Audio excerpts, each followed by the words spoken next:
হঠাৎ করে ওমরের কানে আওয়াজ আসতেছে, একটা তাঁবুর ভিতর থেকে একটা ছেলে আর একটা মেয়ে, মা কাকে কাছে কখনো মাকে ধরে ধরে কান্দে, কখনো ছেলে কান্দে, ছেলের কান্দা শেষ হইলে মেয়ে কান্দে, মেয়ের কান্দা শেষ হইলে ছেলে কান্দে।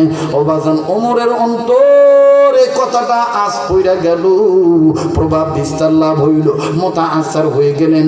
আমার বন্ধুগণ, ওমরের অন্তরে কেমন জানি কথাটা আঘাত লাগলো। ব্যাপার কি, ছেলে মেয়ে আর এইভাবে কান্দে কেন? ঘটনা কি, কি বলতে চাই দেখি। ওমর এইবার হাঁটি হাঁটি পা পা করে তাঁবুর কাছে গেল, আমার বন্ধুগণ ঘরের কাছে গেল, যাইয়া কর্ণটা ঘরের দিকে আমার বন্ধুগণ সোজা করে ধরলেন। দেখি কি বলে ছেলে আর মেয়ে। এবার আমার কান খাড়া করে শুনতে পান, ছেলে আর মেয়ে দুইজন কান্দার ডাক দিয়ে, মাগো আমাগো বাবা নাই, বাবাই মরে গেছে, আজকে কতদিন হলো বাবা নাই। বাবা মারা যাওয়ার পর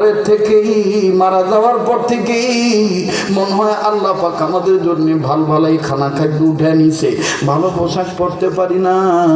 এবার মা তাদেরকে বুক দিয়ে বলে, বাবা মা, ও আমার ছেলে, ও আর মেয়ে, কেন বুঝতে চাও না?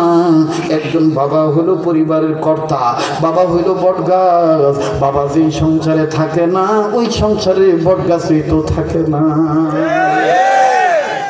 এরে বন্ধু, দুনিয়ায় যাদের বাবা নাই, তাদের মতন বড় দুঃখী, বড় অভাবী আর কেউ নেই।